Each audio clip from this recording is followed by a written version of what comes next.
Hi, this is session 16 of the ongoing Apocalypse Keys series. We are still playing the Manananggal murders. I have the sense that we are going towards a resolution of that particular mystery, though, because last time I heard talk about having enough clues to maybe do some theorizing. Also, we're one player short today. It's just Teast and Zena. So that's Rhydian and Virtus. And also, we talked away the first 55 minutes of today's session. So we will just do the starting moves and the what's it called? The impulses. Impulse.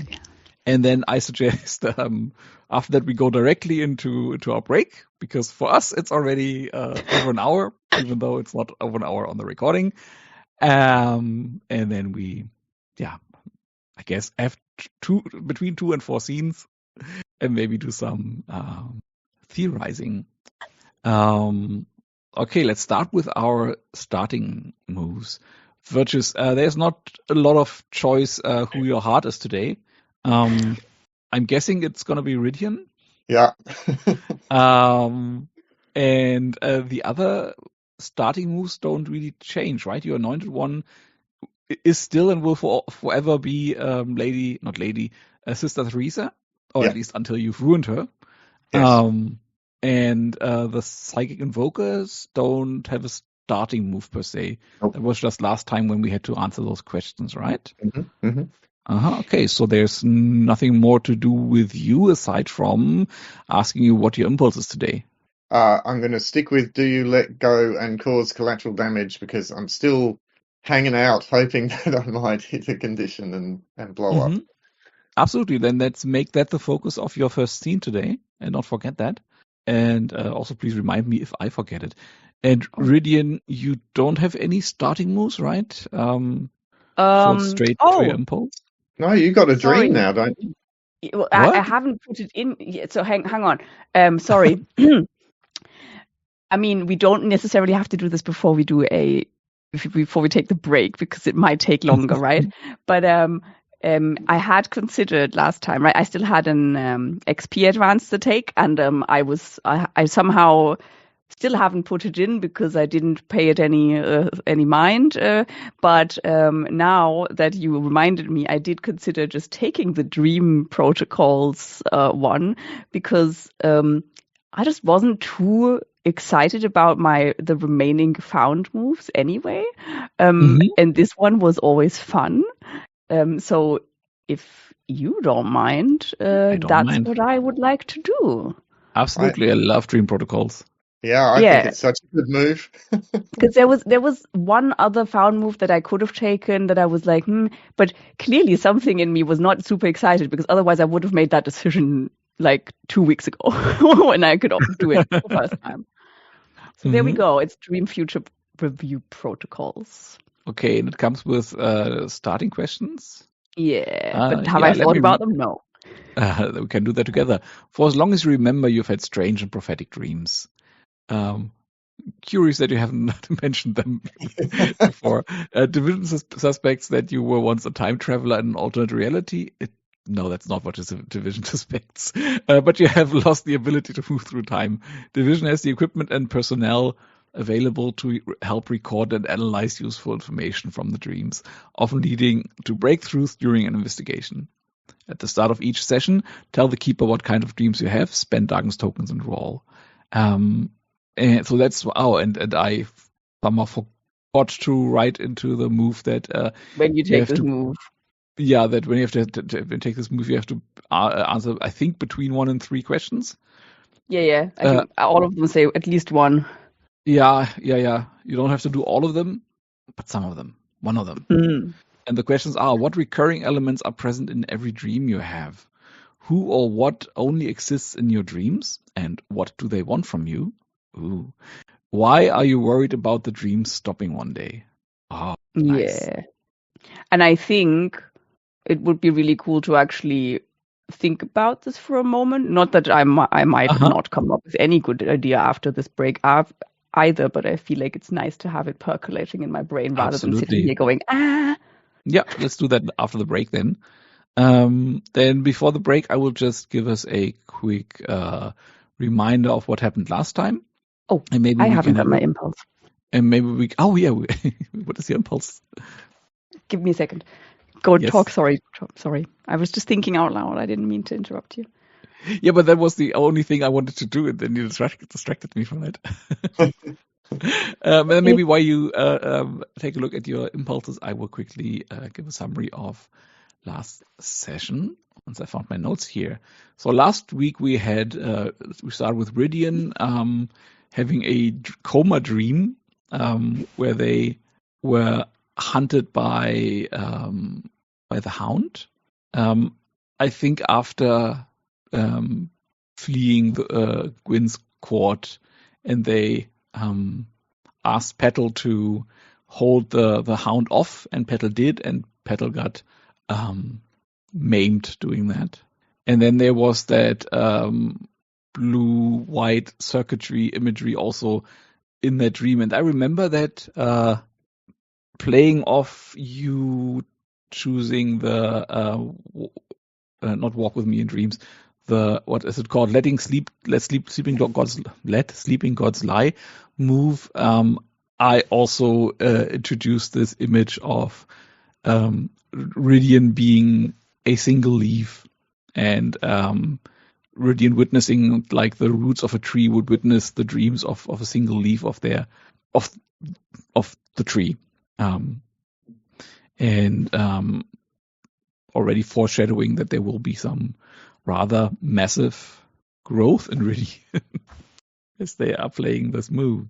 Then we had the next story beat was Rhydian's recovery and Manananggal's salt discovery, where we found out that some poor Manananggal was murdered, dissected, and then dissolved with Manananggal salt, which means, I think that is our standing theory, that there is at least a fourth victim, possibly more.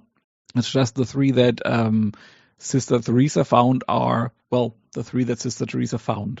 It's not an exhaustive list, if we will. Then we had a reveal of the meaning of the letter, which turned out to be a threat to division, or to you specifically, by somebody who is able to write that infernal script, and directed it at you because Alecto sharply surmised that it was probably not directed at Emily, who can't read it. And Virtus then later, at the end of the session, found out that that is probably not the same author of the next plot beat, and that was that Alecto went to the lost apartment, or to the not to the lost apartment, to the abandoned. Thank you, that is the word. To the abandoned apartment to check out the mold, the mossy mold, and also found a warning or a scripture that sounded positively more ancient than the letter, announcing redemption and punishment for all the violence and greed in the city. And they then also ticked the doomsday clock, which led to them finding the upper half of Samantha in the wall, and they brought Samantha back to the apartment, put her in bed where she is cared for now by Emily, and guarded by Rhydian's little friend. Do you have the name still? Yes, Annie. Annie, right. Who is watching over her. Virtus went to the chapel to seek psychic insight, and had when I was re-listening to this, I was like, that is such a cool addition, and I should have made it a star last session. I think I did even. That there is that Pilates-like and then like gym basically in the chapel, which is such a lovely idea.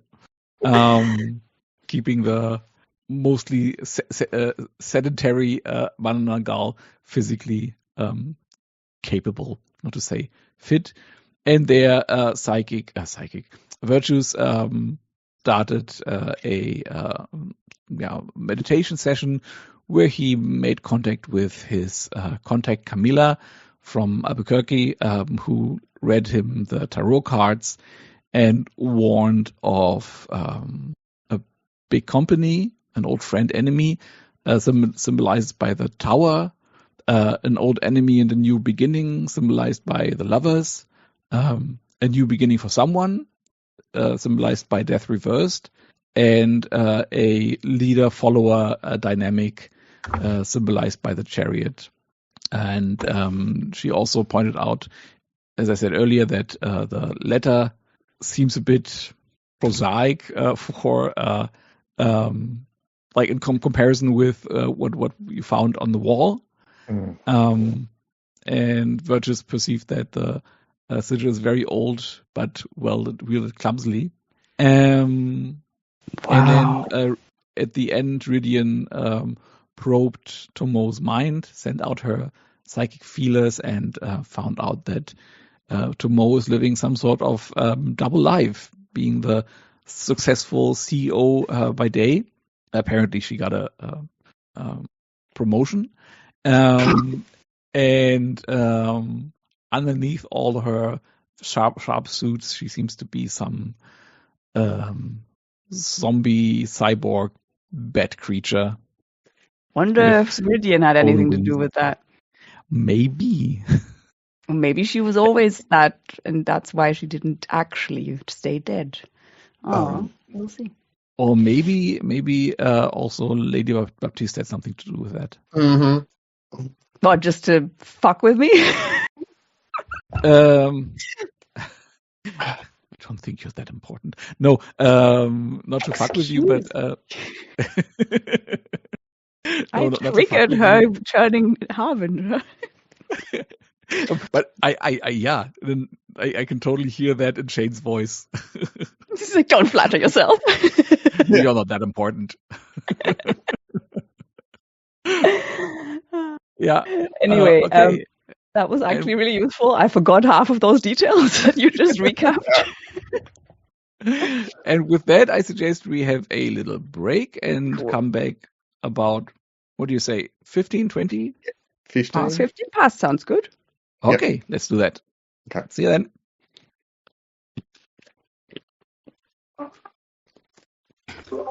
Hey.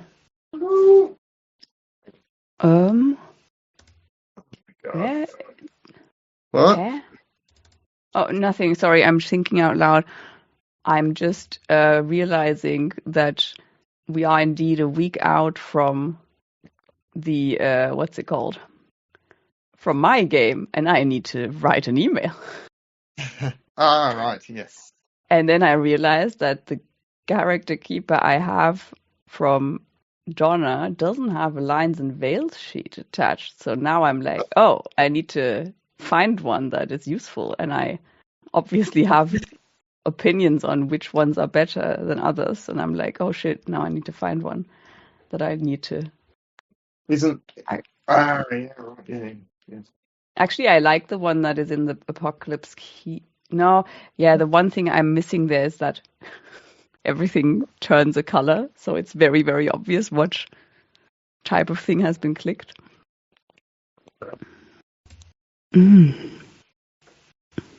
tell you what, I cannot imagine any game at all that I would be interested in playing where sexual assault isn't just a line. Oh yeah. Like, I don't think I've Yeah. like the only reason I never have it immediately checked is as a thought, as in this is a good way of demonstrating here. This is what I am putting down. Yeah. You know, so like I mean, I also have my personal ones, so it's good because then that also like demonstrates this is a veil for me specifically, and that is one that maybe not everyone would choose. And I'm just like, you know, the whole like, you know, modeling that, hey, it's fine, you don't need to be worried about it. Also, this can be done anonymously. I'm just not doing it because I don't think there's anything that I need to hide about it, and that's the only reason I don't have it immediately clicked. Just so that it can be done in real time if somebody has never done it, Yeah. Yeah, no. The one that I 90% of the time put in but not 100% is torture by the PCs. Because it's like the vast majority of games I'm not interested in playing in a game where the PCs are torturing, right? That's right. That's not the vibe of any particular game, but there are a few where it's sort of like, okay, I can see how for the, grim dark or whatever bullshit that this particular game is, that maybe that's a thing. But, or if you're playing like maybe what's it called? I don't know, some very dark spy thing or something like that, right? Yeah, but you don't need to. I really don't think you need to. You still don't need it. Like you could also, or it could at least be veiled and go like, well, use some advanced interrogation techniques, and there we go, fade to black. I wouldn't want. I don't think I would ever want to see it done. Like I don't even like seeing it in a film. I don't need it. Described. I had so far in my life, I've only played Apocalypse World once, and what I'm about to say now is not a disparagement on Apocalypse World. But we had a really fun little pickup game, just a one shot. And one of the players then proceeded to just kill civilians and resurrect them as his stable of slaves, and also using that verbiage. No. And that guy, by his accent, was also clearly an American. And it was one of my first online games, like one of the, I've been out of the hobby for 10 years, so this whole Lines and Veils thing and also Apocalypse World went past me. And then I came back and got thrown into all of that. And there was the session where I really understood, luckily very early in my second half of my gaming career, how important Lines and Veils are, because I found that so gross. And I had this familiar moment of not voicing it because I didn't want to be the buzzkill. And because everybody else at the table seemed okay with it.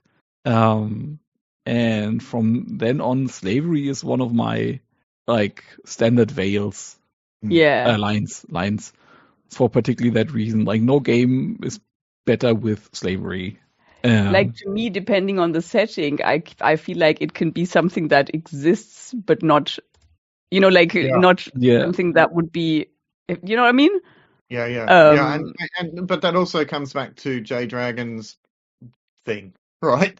The manifest on Maximus Gaming. No, the what was it called? I can't remember what it's called. The tableau or something. Because they were saying actually sometimes there is stuff that I want to explore as part of this game that is outside of my comfort zone or whatever, right? And maybe, I mean, I don't think any, we would be in a position to do it sensitively enough, but maybe that's a subject that you could look into. I guess we've not unreasonably, we've got racism, sexism, homophobia, and ableism in here, and I'm totally cool with that. But I could imagine Jay saying, "Well, actually, I want to have a look into, I want to explore one of those topics in this." Yeah, game. Totally. Like homophobia, for example, would make a lot of sense in Apocalypse Keys. With monsters being coded as others and as totally. But that's the thing where it's basically. In the same way that if I don't know, if you're playing some game where you're resisting against an oppressive regime or whatever, there's got to be something this and this. However, that at the same time, right, that does not need to mean that you use slurs or whatever. And all of that, right? So that's like there's a lot of nuance that can be applied to that as Absolutely. well. In Eat the Reich, there's if can't quite remember it, but it's along the lines of a phrase along the lines of just because we have Nazis in the game doesn't mean that we want Nazis at the table. Yeah. And I think, like pedaling back on what I said about like I don't want slavery in my games. I stand by that. I don't need to have it, because also as a white European, the only way I could think about it would be like where it had any like value would be to explore the legacy of the slaver. Yeah, that's what I'm saying. I think that, ones like that, it will be very difficult for us to do sensitively enough for it to be not just off But the there table. would be a game like one of the I wouldn't do that at the hearth as an open table game. That would be something that I would do with a handpicked group of people who are really into exploring that kind of thing. And I also wouldn't want that table only to be like white European dudes. Yes. Yeah, exactly. Oh yeah. And in a random pickup game, I stand by. I don't want any slavery in there. No. Yeah. Like, why would I? Just because some random American creep can have his like lost cause fantasies played out there? No. Okay. Shall we start? Sorry. 90 minutes in. Yes. I took a bit longer because my electrical wiring is shitty in my apartment, and I had to start everything back up. But now I'm here, and now we can play. Rhydian, do you have yes, you do have an impulse now. Did you reclaim a fragment of your memories? Yes, sorry. Have you had a thought of your dreams? No, because I got distracted in my brain with other things. Give me a sec. Let me just have a look. Let me get my head back in the game. Mm-hmm. I mean, so I dreams. Think, I have answers to all three of those questions. But wow, you know my character better than I do. I wonder if, given that I have this "Let's sleep in God's lie" thing, which is basically talking about how my real self is sleeping, right? And what I am now is like just a dream come to life. I wonder if the recurring element in my dreams, not necessarily that it is completely sort of transparent and understandable to me, but that what the recurring element is that a part of my actual true and cosmic form is revealed one way, not revealed, but more like that I, the dreamer, experience myself in a very different way. Okay, that's really vague. I apologize.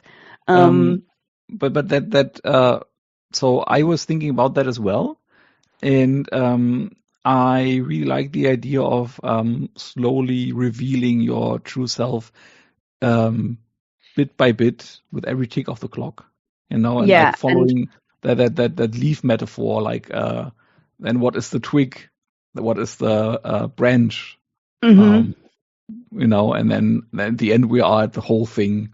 Yeah, and the thing that I thought was useful here with for as long as you remember, and like, why haven't we heard of it?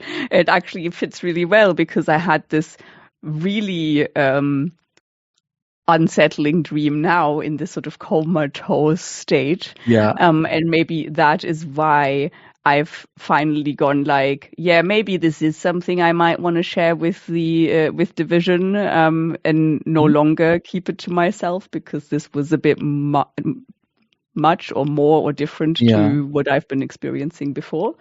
And so that's why I'm now, how do you say this? In touch with this particular department of Division, with this division. Yeah. And to tie it to the questions, if that's okay with you, I would like the recurring element that's present in every dream you have, like a recurring element that I want to just reinforce is this tree metaphor. Mm-hmm. Sure. Mm-hmm. As like the metaphor for your true being. Yeah, and what it is actually, this whole thing of the true being thing is also interesting in the who or what only exists in your dreams and what do they want from you. That could literally be, you know, my true and cosmic form, and it wants me to, you know, assume that again. Yes. Rather than, you know, be relegated to the dreams only. And that's I don't know if that's a cop out. Yeah, that just lit a spark in my brain regarding Gwyn. Like, did Gwyn, when he made you his champion of the guard, did he know how much there was to you?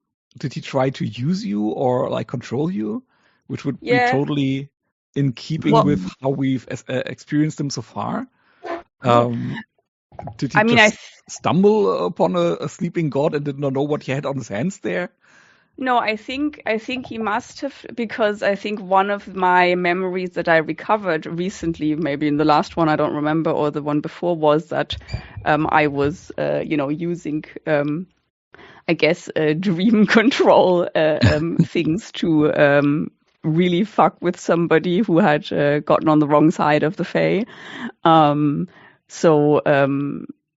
Whether or not I was already then, whether or not I was no longer, you know, in this true and cosmic form or whatever, it feels like it's something that Gwyn at least had a good idea of, oh, you know, this is what they are capable of or whatever, you know. Yeah, maybe that's also the reason why he didn't really go after you that hard, because he's kind of scared of you. Like, I think maybe I was already, you know, no longer in my true and cosmic form or whatever, because otherwise I can't see how I would have been like emotionally manipulated by this Fae dude, you know? Yeah, but maybe this deep root work of cosmic power was what allowed you to escape him in the first place. Yeah. And so, and I don't know if I can answer the last one. Why are you worried about the dream stopping one day? Well, because when they stop. When they stop, it means it's probably because they're no longer needed, because I have they've become real. I have self-actualized in a really destructive way. And who would want that? Yeah. Lovely. Okay, we have answered 3 questions. Yes, I think we have a good idea of your dream future review protocols now. So let's roll it then. It's a sure, yeah. Start of the session. That also has a role. But please tell me what kind of dreams have you been having lately? What kind of dreams have I been having lately? Let's start of the session. Tell the keeper what kind of dreams you have. Okay. This will sound weird. Like, you feel free to reintroduce the recurring elements, because I think Rhydian has been replaying the moment with Lady Baptiste over and over and over again in different, you know, variations, and in, you know, where like something happens, something is different, and this doesn't happen, right? I already know where we're going with that. Yeah. That is what Rhydian has been dreaming of, because Lisa they are obsessed. Roll. Cool. I think I only have the one. Although, given that I am in my dream obsessed, I'm just going to take some. Sure. You even dream in an obsessed manner. Exactly. Yes. That's usually how it happens in dreams, no? I mean, certainly for me. The amount of times that I've dreamt that I miss my final exams in school. Absolutely. Anyway, I'm going to spend 2. My recurring dream, university dream, is that I joined a second program and I don't know anything about it.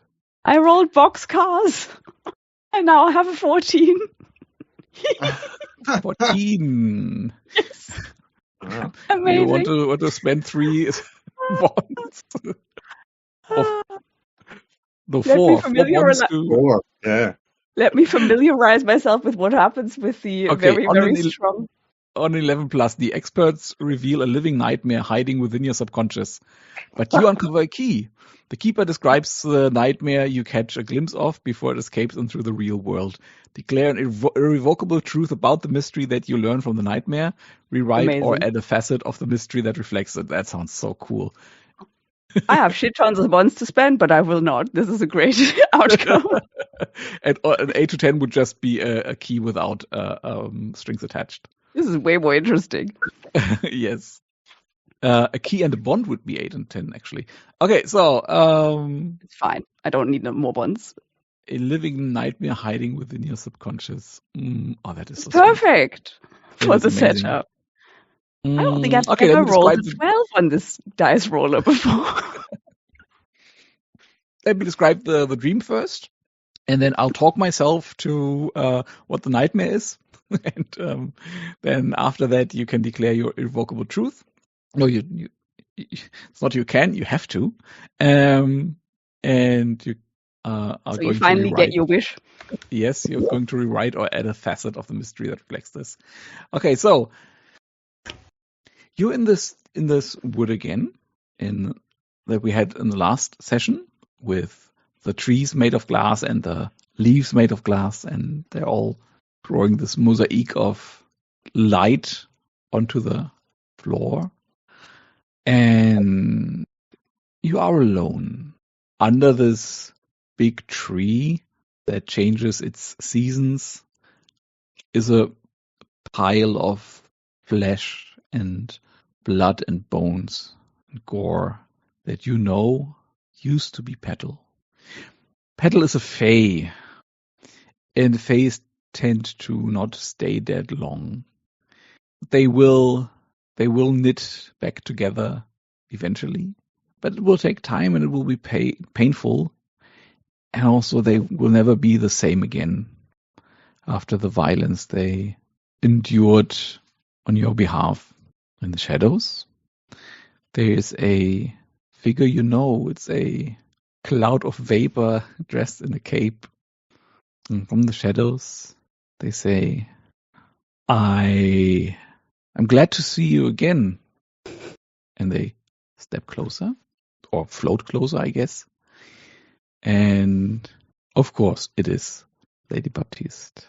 And Lady Baptiste says, I've been looking for you all over the world, and I couldn't find you. Found something reminded me of you, but it wasn't quite you. And then what you assume is their gaze, seeing that they don't have eyes in the classic sense, shifts towards you, and they say, but we shall be together soon, sister. And then they, I want to say, kneel down. I guess they float a little lower, and they touch this pile of bones and flesh and gore, and they say, you've had a really, really bad deal. I will allow you 48 hours of freedom before I take you. And they touch that pile of gore, and that pile of gore shudders and sinks into the ground. And the dream Lady Baptiste, who's now, by the way, wearing a rather impressive, or carrying a rather impressive scythe, looks at you again and says, so long, brother, and disappears. And that's your dream. The nightmare that escapes into the real world is this, obviously this dream Petal, which I will just use as a monster in this next session that might be scuttling around in the house. And what is the irrevocable truth about the mystery that you learn from the nightmare? Don't I also uncover a key? Oh, true. Sorry, I forgot about that, and I even had an idea what the key is. That might color my decision of the irrevocable truth. Absolutely, and I just forgot to weave that in because so the key I can tell you because again I had an idea what it is. The key is, where is it? There. It is a small and crooked shrine to a forgotten god of pain and violence who destroyed their own name. Goodness me, wait, small and A crooked small and shrine. crooked shrine to Yeah. a forgotten god of pain and violence who destroyed their own name. Goodness me. And actually, I don't need to amend anything about the dream because that fits neatly with what I just described. Because at that point, I don't know where you two are as that happens, like in the physical world, but at that point in the physical world, Virtus is hearing a thunderous roar from underneath the house, like from a basement level. Sweet. Lovely. Yeah. Okay. What's my irrevocable truth? So maybe we can take a look at the mystery to. So what do we have? Our facets are the Harbinger, the Door of Power, the Decline of the Manananggal, and the Murder Victims. You need to rewrite or add a facet of the mystery that reflects this irrevocable truth. So I guess the question is, do we want to like change one of the facets, or do you want to add an entire new one? Yeah, I don't know. That's the problem. Yeah. So let me think. So declaring a truth also means I tie something to one of the facets. Is that correct? It's been a while since I read that part. Let me just check that. I'm pretty sure. Yeah, it sounds familiar. As in, declaring an irrevocable truth means you tie one of the keys directly to a facet, and that will be true regardless of whether we manage to answer it successfully. And then you also, normally in other moves, you may rewrite or add a facet. In this case, you have to. But I think it still computes to me that I still also get to make that line. Otherwise, what is the irrevocable truth, right? Yes. Now, here's the thing. I really want to tie Chamoy directly to the Harbinger, but I can't see how that would have been something I saw through this dream, you know? So I'm not sure how to do that. Well, I guess, no, sorry, but I'm open for suggestions. But 207. Just looking up. So given that I don't really have any good what's it called? Irrevocable good reason truth to tie her into it, I would like to tie some of the clues to a specific facet, and those clues are connected to Chamoy. The learning for me here is that next time we do that, you're absolutely welcome to tell me beforehand what you would like to tie, and then I'll weave yes, that but into I the hadn't dream. thought of that yet. But I know. But so just basically, we know. I'm thinking in a dream, a reflection split in half. One half looks impatient and angry, speaking an unknown language, and the evidence of a secret life hidden away. Both fit together, and I think they might also be. Oh, wait. Okay. Shit. The decline of the Manananggal. What I like to think is this is not actually what you're supposed to be doing, I guess. But I'm actually in my brain I'm drawing a line between the decline of the Manananggal and the Door of Power, because I think what is actually what's it called? Crucial to opening the Door of Power and why the Manananggal are specifically being targeted is this idea that they can split in two halves, and that is somehow related to claiming some kind of power, like trying to, I don't know. Yeah. That is absolutely how you do that. I don't know. like steal that power in one way or another and using it for something different. Mhm. And I guess, how do I rewrite the facet? I have an idea of, wait. Okay, this sounds really stupid, but like normally when I think of a door of power or something, I think of a regular, not regular, but like a regular door that has just one hinge. Now I'm thinking of like two halves that split Uh-huh. up. I don't know, but how is that called? The split screen? I don't know. The wing A door. sliding door. Mhm. This sounds very silly, I know. No, it doesn't sound silly. Um, Maybe it's a gate, not date. yeah. Do you already have an idea why the power to split in half is important? Absolutely no idea. Okay. But in my brain, it's all, this is connected to why they are being targeted, and that then is Yeah. connected to this horrible woman that I really want to see dead. Again. Yeah, perfect. And Okay, with that, we now have this like established truth that we all can work with now. And all my theorizing and all your theorizing is built around the idea that the power to split in half is necessary to claim the power. Great.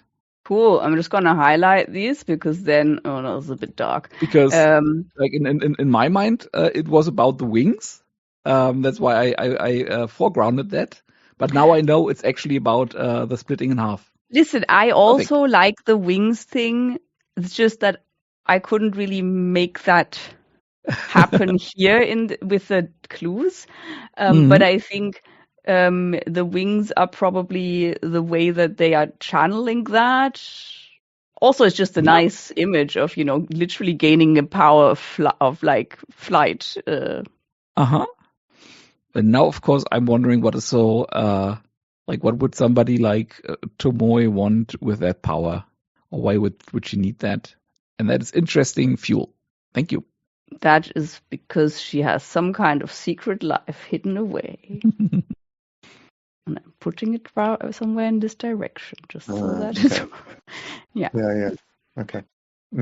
I don't know. I'm not feeling. I feel like I'm not really making it easier to end up answering this question with my with this move. But sorry.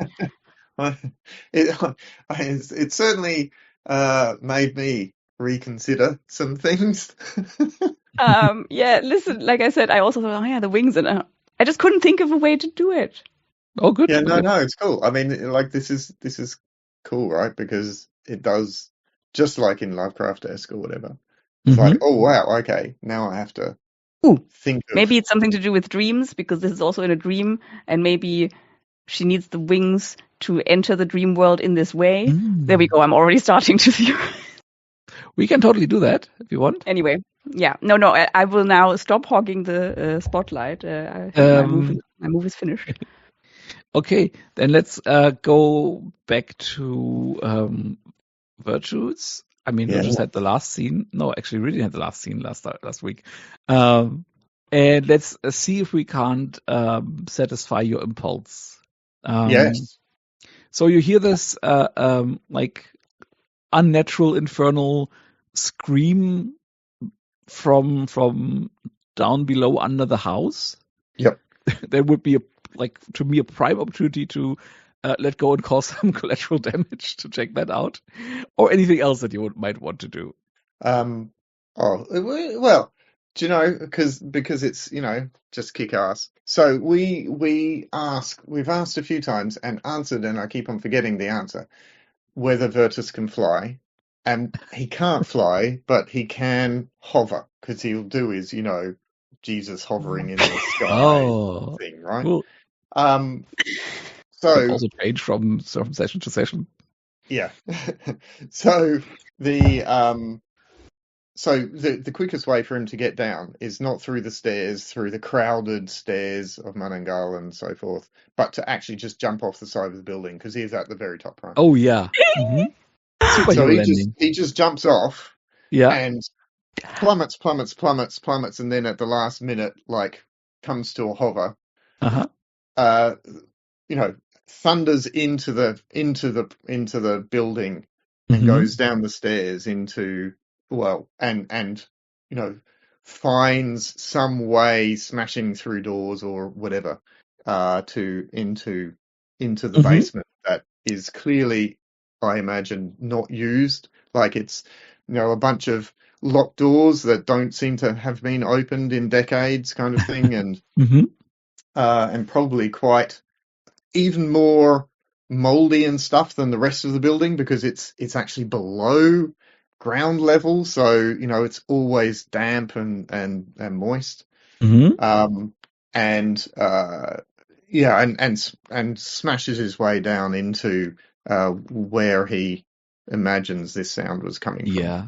I will accept all that you just said, aside Hmm. from one thing, Hmm. and that is that as you smash through the doors, it doesn't seem like they haven't been used in decades. They, at least the outer one, the first one, you probably only the outer one, is locked with a thick chain and a padlock, which of course is not a problem at all for virtues.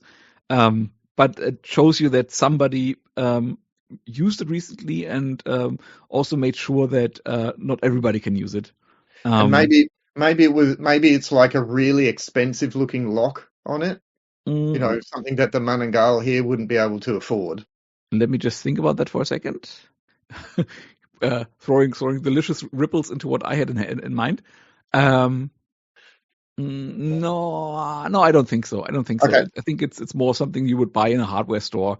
Um, and but it is a thick chain and a thick lock for sure. Hmm. And yeah, you smash through it, and it is, as you said, it's a moldy, dark, dank basement, lit only by like these swinging ceiling lights, like with a circular lampshade.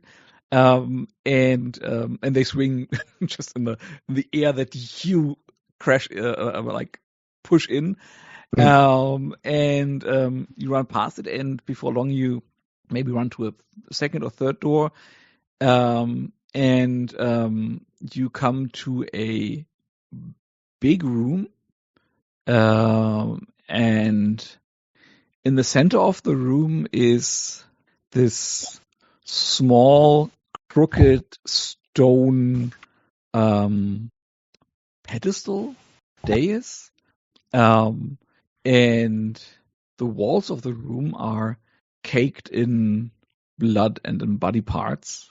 And in the center of the room is this shambling mound of bones and blood.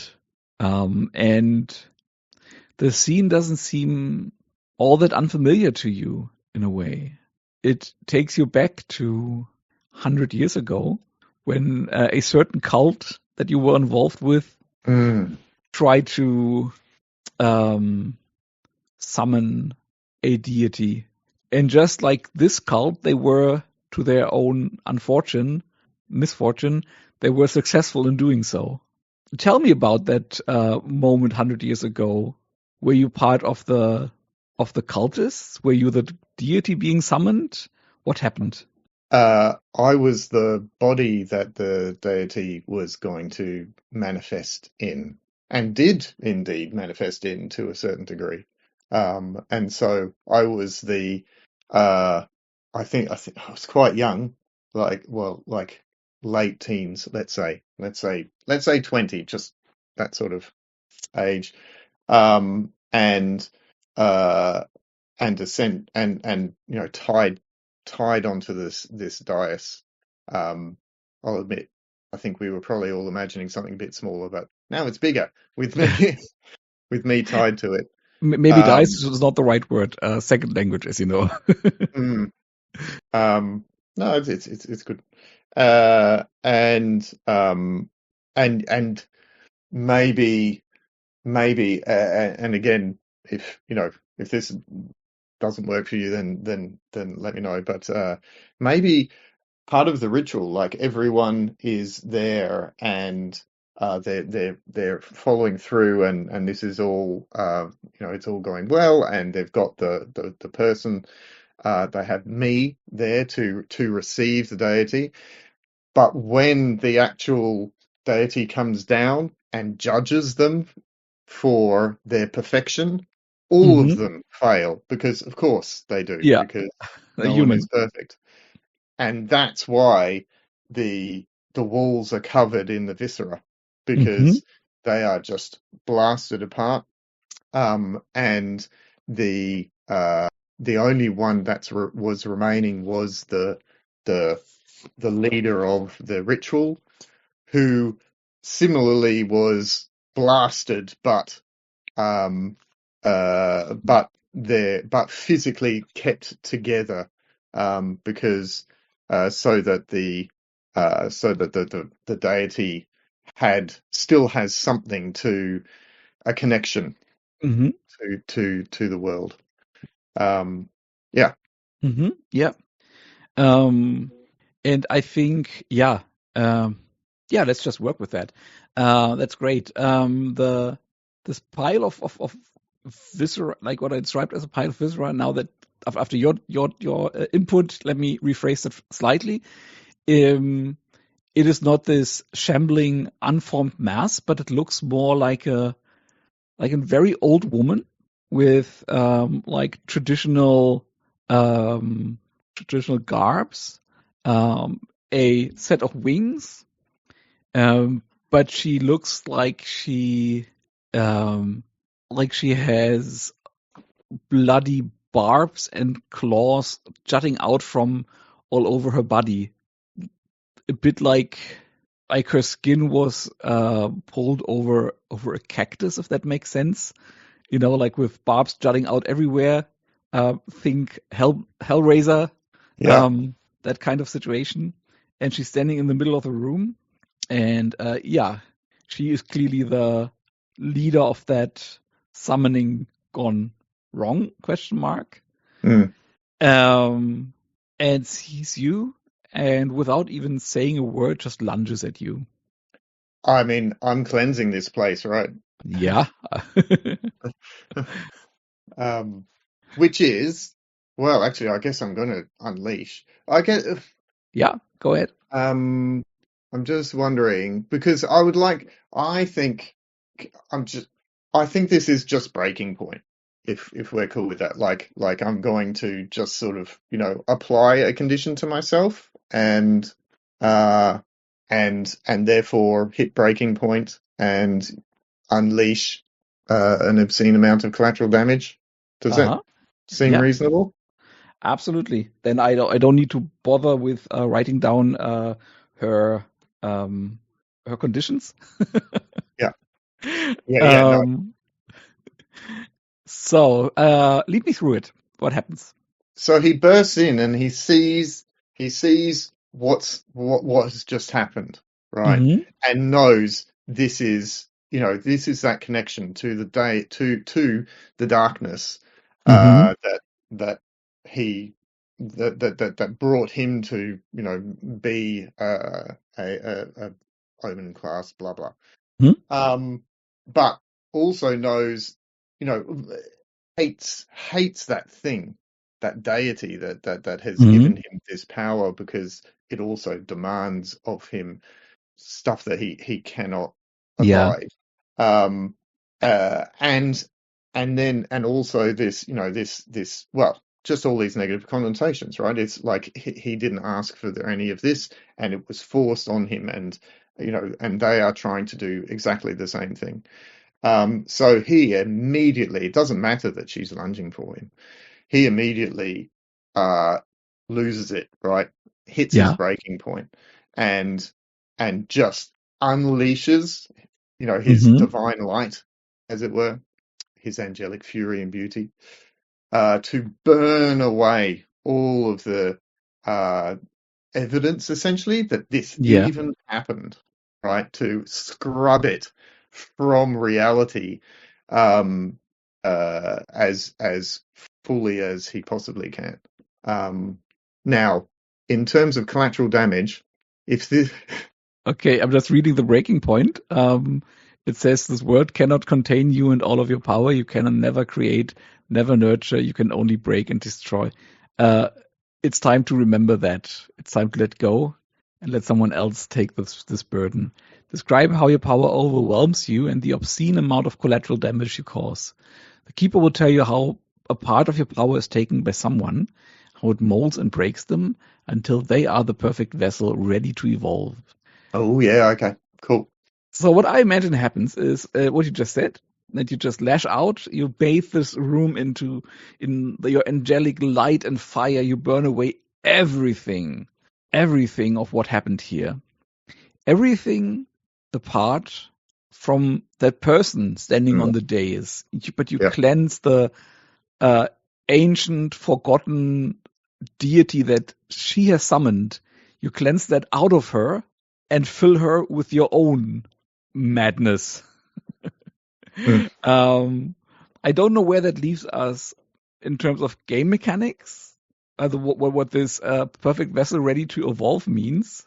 But maybe they, if you don't have any move that you want to play to use that, I would say that she is filled with the spark of your power and your might, and she will use it to her ends. Yep. The obscene collateral damage that you caused by doing that is that you severely break and weaken the foundations is the English word, or foundations of the house. And Rhydian waking up from their dream, the first thing that you notice is the house shakes like it's in an earthquake, which is not all that uncommon in Manila. But both of you and everybody living in that house knows that this building, if it doesn't fall in the next 8 to 12 hours, it will not survive the next earthquake. Oh, great. Another problem. Yeah. Oh, yeah. I think Virtus doesn't realize that because that rocking and instability, he thinks is all happening inside him because he's unleashed and he's collapsed down onto all fours and his whole body is rocking with that, that power that he's unleashed, and he thinks it's all him, not the actual world around him shaking. And actually, let me retrace that. I'm supposed to go hard with the collateral on the search. Let me say the house is crumbling. Yes. Okay. Yes. The situation now is a matter of. I guess the Manananggal, they're not able to evacuate on their own because their top halves can just fly away, but their bottom halves can't. So they have to evacuate the building like every human would.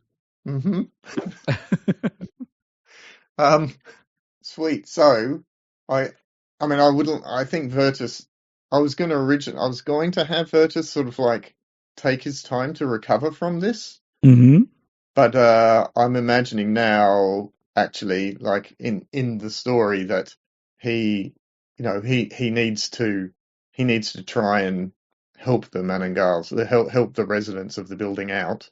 Yeah. But is maybe doing it, with a quarter of his power missing because it's inside this.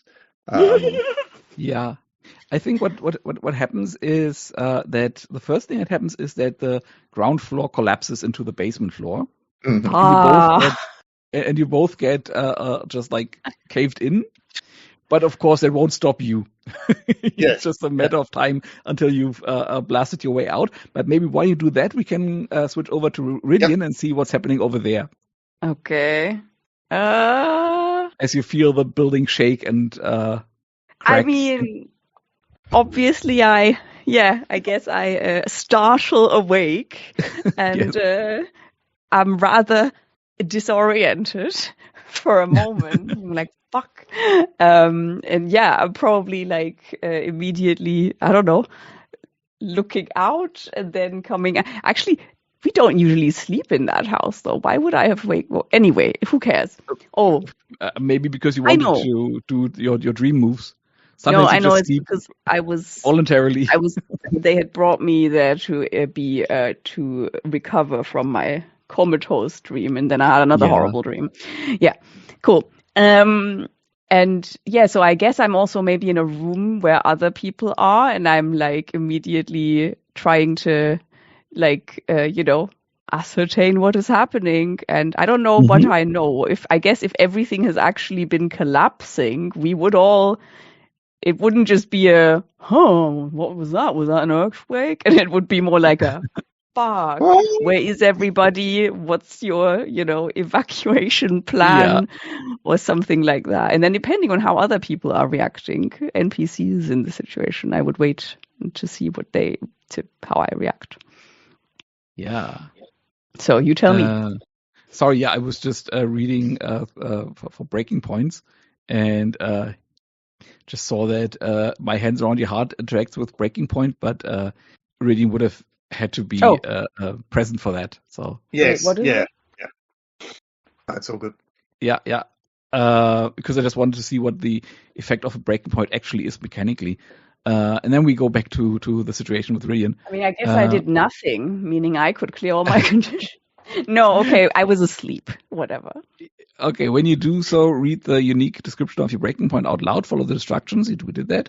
During the scene, you cannot mark or choose an option to mark a condition. At the end of the scene, clear all conditions and mark ruin once. You have let out all the pent-up emotions, and they no longer control you, but you inch closer to ruin in the process. Once you accumulate 5 ruins, you trigger a ruin advance. Yeah, we know that. Best decide in the moment. Okay, yep, okay. So there's nothing more arcane to that than just clearing all the conditions and gaining 1 ruin. So back to Rhydian. Rhydian wakes up and doesn't know what to do. Is that what I heard? No, I think, what it is, yeah, they're disoriented, but I think because I'm not in my, because everything's cramped over there, I'm assuming there's probably other people probably even in that room.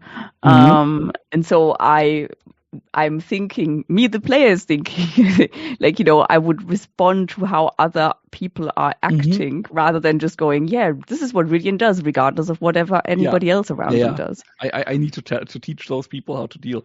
No, I think what happens in the first few seconds is that they behave like they normally would in an earthquake.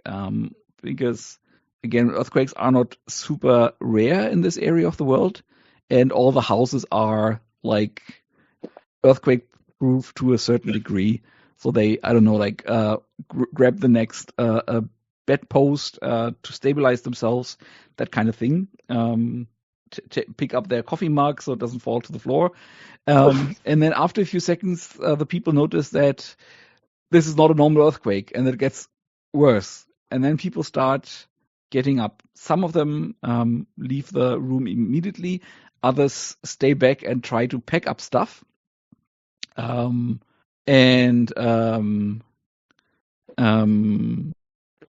think our friend Franklin actually will use that moment. Let me just give you a second. Did you reclaim a fragment of your memories? Do you think you've already done that, or do we need to play towards that now? That's your impulse. I don't think I have. I thought I might in the dream, but I don't think I have. Not really. How could we make that happen? Don't know. Maybe there's something that happens that triggers a memory rather than I don't know. Yeah. Franklin seems like a perfectly fine person to trigger a memory in which I unleashed some of my dark powers because. Yeah. I would unleash dark powers, either player, if I had them. Absolutely. I know. We do have two hateful enemies, don't we, between Franklin and Tomoe? Yes, that's great. I know how we do that. Okay, so in all that panic, out of the shadow, really, our friend with the blonde dreadlocks appears with a wicked curved blade in his hand and lunges at Samantha, trying to finish the job. You still have your little mini-me that's summoned by her bedside, so it will like jump in his way, and he just phases through it. And now I'm asking you, what is your fourth power of darkness that you have for this one scene that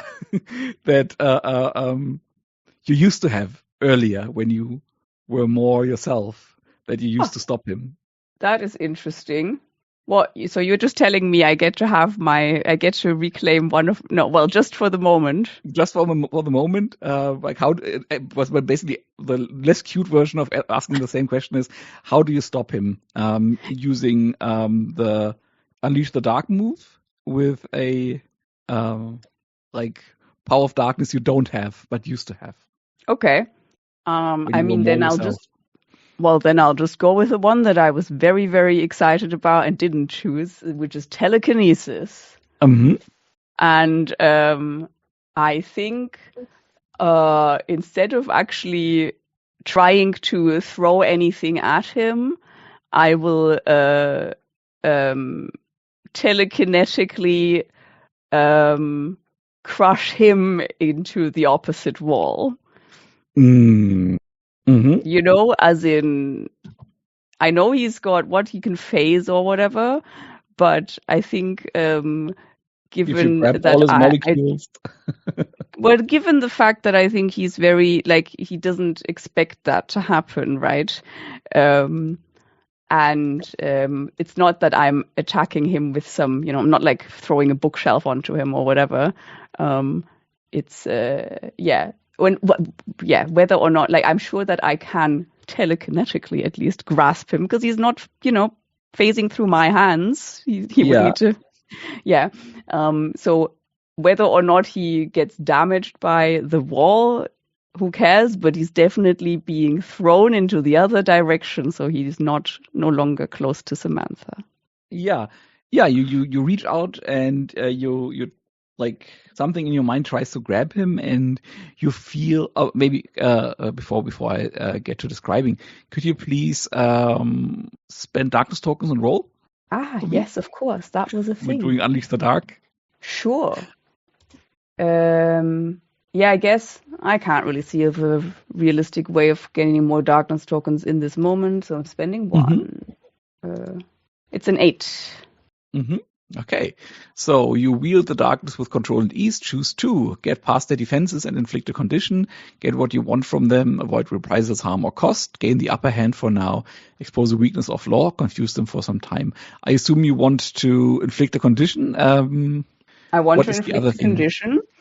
Gain the upper hand for now. Okay, so you reach out for him, and you weren't even aware that is a thing you can do, but it is more than you thought. You reach out, and it is like your fingers split up into smaller digits that split up into smaller digits, like rootwork. Lol. Like not really, but it feels like they do. And at the end point of that are all these little Sorry. What? At the end point of that are all these little digits that are about a molecule wide. And you grasp every single molecule of his and just tear him asunder. Wow. Sweet. Okay. Can I just... I was going to say... This is a little bit cheating, but I also have this other move, which means when I choose to unleash the dark, describe how your form changes through violence and beauty, causing those around you to despair, and then I get to choose one of the following options even on a miss. I feel like you have just done that by describing how all of my fingers split up into smaller and smaller fingers. Yeah, then maybe it's not just a mental thing, that you actually physically do that. Sorry, I just forgot about that move, but now that you've played into it so well, do I get to invoke it? Of course. Which move is it? Reshaped by despair. You uncover at great cost, gain their affection or admiration, gain their fear and loathing, or see into their soul and declare what you find there. Yes, and given that I've just torn him asunder, I think I probably uncover a key because none of the other ones apply. Okay. So I will tell you, you also notice that tearing him asunder is a bit like parting two magnets. Like he will reform. Aha. You haven't killed him, but you have for sure humbled him. That is one of his conditions. Humbled? That dick? Yeah, I'm sure that doesn't happen very often to him. And the key that you find is not that we need one, but I was just like, wasn't there some? Although, what would also be interesting if he can actually reform? It would be so cool to not get a key and instead gain their affection and admiration. Your choice. Tell me that what would you be want. so interesting. Maybe he's like super shocked that somebody can actually do this to him because he's not. Yeah, I have a key at the ready, but if you want to gain his affection and admiration, that's also cool.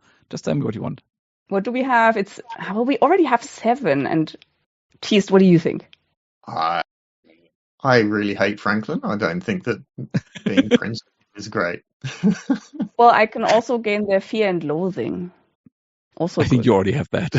Yeah. Let's go for one more. One more key, then fine. Okay. Yeah, because that means there's plus 3, right? I remember in that one talk, Ray said that Franklin dies in every play of Manananggal Murders. Of course. So the key is, like, you tear him apart, and he just disappears in like, I don't know, black smoke. And what is left and clatters to the ground is a dagger with a blood red blade, sharp enough to cut through air and sound. And is that the key? And I would change the key from a dagger with a blood red blade to a dagger with a bluish white blade. Oh. Yes, like sharp enough to cut through air and sound. I'll have that. Thank you very much. No, I don't. I know we don't have gear, but I like to have that for narrative purposes. Absolutely. And then you wanted an advantage as your second choice from Unleash the Dark. Gain the upper hand for now. Yes, but I guess if I've already torn him asunder, what is there to gain? Well, I guess because he can reform. Yeah, we could do that. That he can't reform for now. What I was more thinking is playing off the other move, the reshape by despair move. And this causing those around you to despair. There are all those Manananggal around you who are affected by that. Maybe I should be gaining their affection and admiration. That makes my because I've just saved Samantha. Yeah, if you want them, then disregard the clue. I don't know. No, it's fine. You do you. You do your Okay. thing. I just don't. It's fine. I'm sorry. Yeah. I would quite like to turn the small and crooked shrine clue into like a not part of this mystery clue. Excuse me? If we're talking about should we have another clue or not, right? This one, the small and crooked shrine to a forgotten god of pain and violence who destroyed their own name. Yeah, that one. Yeah. And that ended up being the summoning of my god, right? Another attempt at my summoning of my thing. That's not what I had in mind. You can certainly read it like that. What I had in mind was just that it mirrored your own summoning. In my head, it was a different god, though. Okay, but it can be yours. We haven't established it one way or the other. Yeah. All right. So my question about the whole getting all of these other people afraid of me is how is that an advantage for me? That sounds more like if I had overrolled. So I think the way that gives you the upper hand is that it unites all of them in their desire to get the fuck away from you. And with that, they stop packing their backpacks. And they just move out, and they tell everybody they meet on the way to like move the fuck out because there's a real monster coming after them, and that aids the evacuation. Sure, but by a lot. But I was just anyway. I was saving Samantha. That guy. And now you're saving them. It's now fine. You're saving them. Because otherwise I would have tried to, I would have tried to more subtly, emotionally, get them to clear out. You can do that as well. If they do that, but if they do that already now, it's fine. I guess that is an advantage. I'll just have to somehow make them realize that I'm not actually after them in the future. Yeah, and make sure that they don't trample each other in their panic. Yeah, I can still do that with my emotional stuff. Yeah. Do you want to roll for that, or do you just want to take that as a given that you do that? I don't know. I guess so the problem here is I have the where do you end, where do I begin thing, but that's usually with touching somebody, and it's talking about one person, which is a bit meh. But I guess I feel like maybe with either creature affinity could work as a what I could is there see creatures? They're all creatures. I mean, everybody's a creature. What I could also see working, and I'm not sure if that's mechanically interesting, but is a power through darkness on your telepathy. Yes, well, I was thinking telepathy or the creature affinity, but both would be either power through darkness or power through darkness. Yeah. If you want, there is a golden opportunity or a bond in there with you for you. Mm-hmm. Or do I? Yeah, sure. Let's do that. Yeah, and then after that we come back to virtues one more time, and then I think we're out of time for today. Mm-hmm. Cool. Shit, do I have anything to spend? Not really. Isn't that the question? Yeah, no, because I was also I'm not introspective, I'm not obsessed, and I'm not guilty right now. I'm just reacting. So, meh. I had wondered of changing the guilty to ruthless or reckless. That and that they are running away in panic from you after you try to save them does not make you feel frustrated or uncertain? Sure, thanks. I hadn't thought of that. Frustrated, yes, not react with uncertainty, because I feel like how I'm reacting right now is just very fast and not really questioning, because so I'm gonna spend 2 again. This is my normal thing, and I'm powering through darkness with I don't know. I still think it's creature affinity more than telepathy, because telepathy, it's if I blast, or I guess it could be a mind blast in the sense of let me blast all of you with the, I don't know. Yeah, with the ability to remain calm while going out quickly.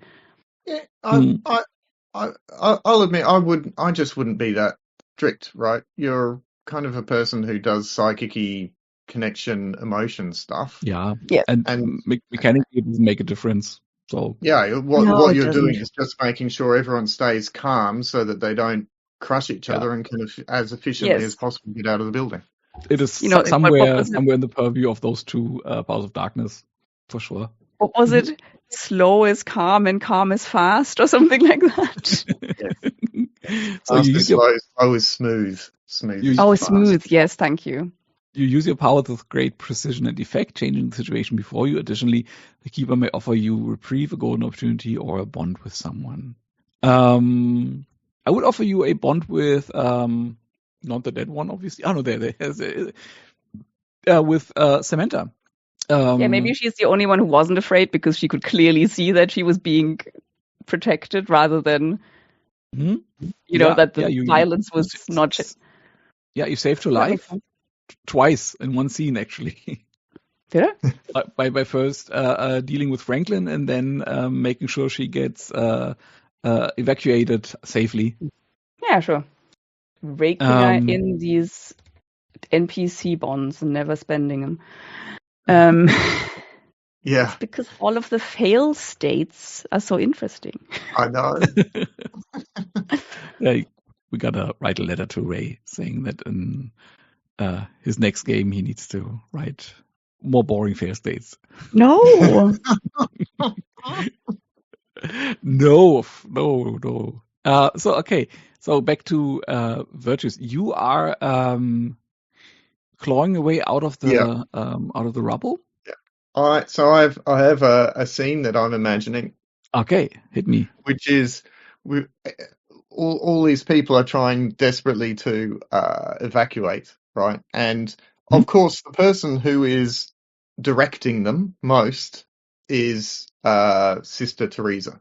And what I'm imagining is that that Virtus manages to pull himself from the rubble, and almost the first person he meets is Sister Teresa directing people out and telling people what to do, right? And he he doesn't collapse. He pulls her aside for a moment and says, you know, this is all my fault. All I can do is destroy and Virtus, we have no time for your bullshit now. We have to save people. And with the touch on the shoulder, and I'm not sure this is how you're supposed to use Anointed One, but this is how I'm going to use it. First time both of us use it. Yeah. He's going to transfer his power to her. And he's not even doing it consciously, right? But by giving her that little bit of his power, it means that she can more effectively deal with this situation while he goes off and sulks, right? Does that make sense? Yeah. Yeah, it makes sense narratively. It just doesn't map with the move really. So I would say they are willing to embody your raw power and take your place for a time. Yeah. Oh, yeah, I get it. So it's the one ruin version, right? Or is it the two ruin? Which one are you going for? I'm reading them both out now. Sorry, yeah. In both cases, I believe that because it's the very first thing is you have found someone innocent, a perfect vessel. They are willing to embody your raw power and take your place for a time. Right? And so I think both of them are her taking my place, me becoming mundane. And the second one is just like even more so. Yeah. So mechanically the difference is that in the one rune version you lose your power and clear your conditions, and in the two rune version you don't lose your power. Okay. You clear your conditions and you also gain one bond with her. But of course that sends her to ruin all the more fast. And in the first one, your powers will return at the worst possible time. Yeah. Making it more interesting. Your choice, obviously, but I gotta say, I find the first one a bit more interesting. Yeah. Like this idea of Virtus just being utterly powerless in this moment. Yes. Yeah. And yes. So let's do that. So we mark one ruin. We select my anointed one. Do we mark one ruin? Yeah, we do, of course. Yeah. And see how the slice ticks up. Beautiful. So what happens now when the power made flash clock? Oh, that's when it fills. Okay. So you touch her shoulder and she's like, "We don't have time for that bullshit. We gotta help people." You feel all your uncertainty and self-hate, I guess, melt away. I mean, you were quite wiped out after your little outburst there in the basement already. But what does that? I mean, it's for you to describe, I guess. What is the new scar that she bears now? Maybe it's like a hand-shaped like a scorch mark where I put my hand on her shoulder and that power transferred into her. How would you feel about like literally a scar like that? She has a hand-shaped a bit of scar tissue now, where your hand just seared into her flesh. Yep. Yeah, yep. And you smell the smell of burnt flesh there for a second, and it is like this very intense, bright spark that you have when plasma forms, when you microwave two grapes. She just, I mean, she was very businesslike and very cool-headed before, but now she becomes even more so, becomes competent even more so, and she becomes noticeably physically quicker, stronger. Does things like holding up beams that are falling over so people can pass. She also, of course, now takes the time to move you out of the building, because you also notice that everything is so much more difficult now. You feel tired all of a sudden. You haven't felt tired in 100 years. You felt bored when you were on your assignment in Albuquerque, but not physically tired. The air is so cold all of a sudden. No, hot. It's warm and it's sweltering hot actually. But it's so uncomfortable in a way it kind of wasn't before. And you feel a sense of like panic that you also probably haven't felt in 100 years. As just the panic of the crowd infects you. And Sister Teresa, with a very loud, very clear, very soothing voice, is just shouting orders. Like a mother would. Going like, you lot, stop that. You're going to hurt yourself. Take care of the other people around you. Everybody grabs one person. That kind of thing. And that happens as around her, the first floor gives in. People fall down, and she orders people to help other people. Meanwhile, Rhydian's cohort comes also downstairs, and under Rhydian's guidance starts helping other people. And we have this beautiful moment of people helping other people escape this death trap. And what also happens eventually is that under the rubble, another person bursts free, and that is that old lady. And she, with a voice not dissimilar to the one that Sister Teresa speaks with, also directs people to leave the house. And she stands, grabs people and waits outside in the parking lot, and just directs people to join her and come to her as the rallying place for the people, and doesn't seem interested in attacking anybody or anything. And once that is done, that old lady, that now in the murmur of the crowd you find out, if you haven't already pieced it together, is none other than Elder Oduja. Just says, "My children, there's something I need to do," and jumps and disappears in the night sky, and as you know, in the general direction of the Instavitz Tower. Mm-hmm. And that is where we finish today's session. Mm-hmm.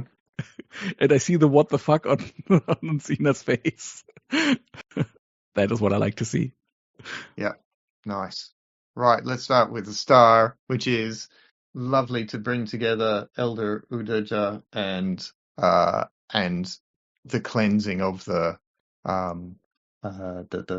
ritual. Yeah. That's great. Thank you. Yeah. My star is for star to myself, obviously. No, but I like this idea of really focusing on the impulse and seeing to it that it is played towards. I think this is really good, to not hope that it kind of happens accidentally and to not ignore it. And in that regard, star to both of you for engaging with that. Because it led to the two important scenes we had today.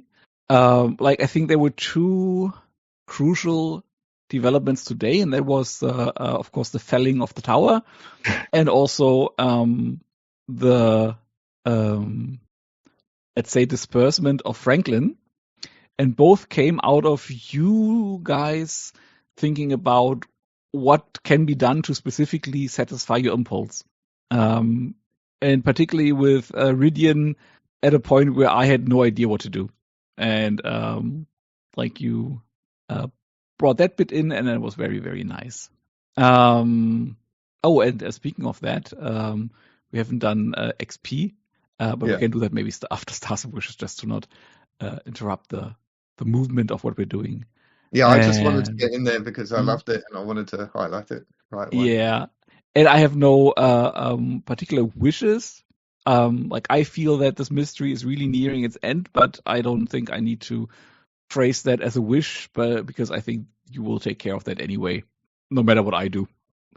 Yeah, and maybe wish the thing that we talked off the record that we try and do the chatting like half an hour before the official start of the game. I think that's a really good idea because I do enjoy our chats. I've put an alarm on for half an hour before to remind me. So, it might only be you and me, Dominic, but that's fine. All right. You're muted, Zina. Oops, sorry. Now I know why you didn't answer my question. Because I was like, I don't know what I brought in. I was just reacting to you. But yeah, nice when that works out so well, I guess. Yeah. I said I will have to also put another thing in my calendar. So yeah. Do you mind if I finish? Because Dominic, I thought we all did a really nice job of yes-anding today. That was awesome. Really going with stuff and bouncing stuff off, writer's room style. I thought that was great. And Zena, I always love the way that you lean into the rules and look for how to use the mechanics to really, push the story. I think I've probably said that before, but you're really good at it. But I mean, just like, choosing the dreams and all these sorts of things and going, what's the thing that is going to make this story even cooler than it already is? And you're so good at that. Thank you. I have a wish, and this is not necessarily this is just a thought, which I was inspired and have changed a bit, but I was inspired by that the summoning of the mirroring of the summoning of me and my god, and that idea of the forgotten god of pain and violence who destroyed their own name. And but that can totally be your god. I was just saying we didn't positively establish that. Well, this is so. I'm just. This is just a little thing that I went. Oh, that will be kind of cool. Yeah. But we'll see. I'm all for that. How, where, when. I quite like the idea. So at the moment, my god is convinced that they're the god of perfection, but actually they were the god of pain and violence. But have essentially rewritten their own memory to be the I'm the god of perfection. What are you talking about? And that can totally find its way into the theorizing that we're going to do. Yeah. Nice. I really like that. I like tying up loose ends. Sorry, were you finished? Yes, sorry.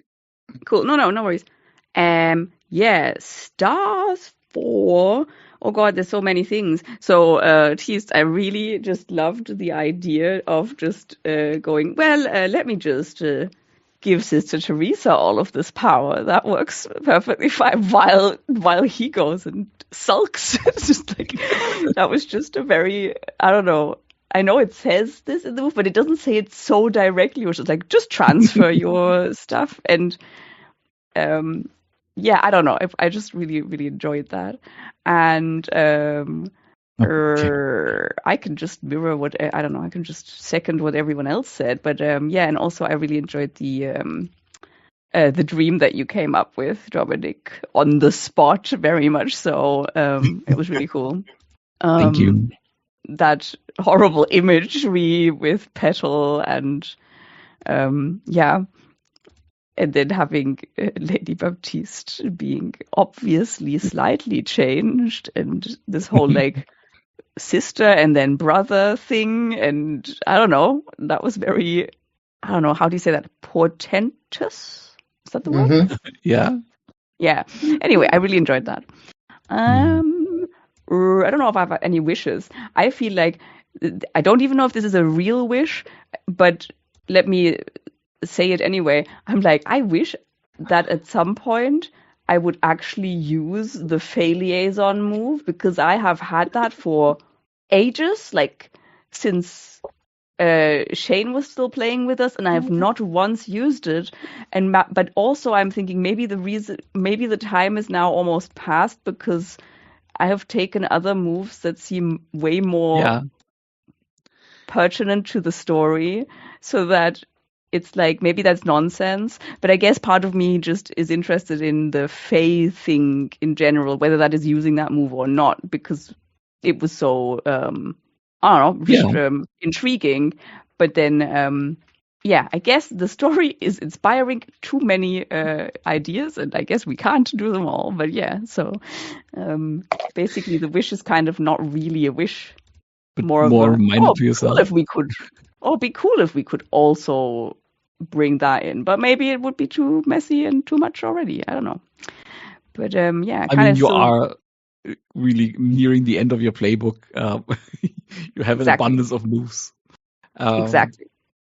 Yeah, if there's any other moves that you find more interesting in that slot, feel free to change it. You haven't used it yet. Okay. It's Schrödinger's move. Schrödinger's move, yes. No, the other thing is, regardless of that one, yeah, I always do like when you like find some other way of like weaving the Fae into it or whatever, right? Even though it still remains mysterious as fuck. But I feel like this whole Fae thing is a core background to Rhydian. Yeah. And but established since session 1. Exactly. Anyway, so I guess that's me. Yeah. That's me. Yeah. Yeah. I had a good time. Thanks. Oh God, what it was. Ruin an XP. Yeah, let's do XP, and then I'll stop the recording when we're done with that. Rhydian, you reclaimed a fragment of your memories. Take an XP or ruin. Ooh. Mm-hmm. You reclaimed the fragment that you used to be able to telekinesis, and even were master of that. I know. I wonder if that is a ruinous memory or an XP memory. I mean, I would argue for ruin, because it brings you closer to your Harbinger form. Sure, that makes sense. What? I'm a little ruin. No, that's totally true. I interpreted how Dominic said it. I interpreted incorrectly to start with. Anyway, okay. I worked out what you're actually meaning. What do you? What? Right. I was thinking you meant like, because it means you get to be the Harbinger that much quicker. But actually, I think you meant because the Harbinger is the telekinesis, and so it's drawing you towards. Yeah. Just narratively, it is tied to Rhydian's Harbinger form. Mm-hmm. And did you express your monster's nature and or express your humanity? Yes. Yeah. I tore somebody asunder. I keep using the word because you used it, and it's fun. It's a fun word. It is. Did you learn something significant about yourself and or your impending ruin? Sure. Indeed. Did you learn something significant about a fellow monster? I don't think so. I mean, we didn't really have any scenes together. We didn't. So, like, me, the player, no, unless we had, like, Rhydian noticing that you are now without your powers, like, I didn't know that you could do that, but then maybe that's not really what I learned today, right? Yeah. I might learn that next time. Getting into today's session, knowing that was only the two of you, I was expecting another kitchen table scene. Totally. Well, we had a lot of action, though. Considering we started so late, we still got a shit ton done. Yeah. We got a whole house destroyed. Mm-hmm. And you did uncover at least one key. Oh, yeah. Actually, two, I think. Yes. Virtues, you did let go and cause collateral damage. I saw that. I was there. I believe I did. Yes. I'm sorry. Can I just say one more thing? Of course. I forgot about my puppet strings move. So would you say that the puppet's task has now been finished, or would you say it is an ongoing task of protecting Samantha further? That flows out of your subconscious. I don't know. Well, because it says once the task is completed, either the puppet wants to escape into the land of dreams and I let it do that and do more, infect other dreams, or I mark another ruin to continue to have it, to be leashed to me. That's why I'm asking now. Yeah, and again, I throw it back to you. The command was to protect her. Cool. I'm gonna say it's still protecting her. I don't actually need another ruin advance today. It's too much. I think the point where I will force it, if you haven't done it by then, is at the end of the mystery when you leave Manila, and that makes sense. But even then, conceivably, you could just leave it there. Yeah, but then I guess I would still at some point. It's like, it costs at some point, right? Otherwise, it. And then anyway, when you want to use it next time, you have to relieve it of its command and make that choice. Anyway, it's okay. I'm sorry I interrupted again. Go ahead. All good. So Virtues, did you express your monstrous nature and or express your humanity? I feel like I did. I feel like you did. Yeah. You literally became human. Yeah. Yes. Did you learn something significant about yourself and or your impending ruin? No, I don't think so. No, not that you can lose your powers and transfer them to other people. Oh yeah, okay. All right. Not that Actually, I definitely did, because I wasn't expecting to do that, and then it happened. Or that your god might in fact be a god of, what was that? Violence and rage. Yeah, violence and pain. Yeah, violence and pain. Yeah. Did you learn something significant about a fellow monster? Oh no kitchen sinks today. Did you uncover a key? I don't think you did. No, did you? No, I'm so bad. I am so bad at uncovering keys. Well, then please mark a ruin. Good Lord. Anyway. Okay. Then I'll stop the recording in case we feel the need to chat the next hour away. At some point, Rhydian will be like, for fuck's sake, will you pull up your socks? I discovered too. All I do is just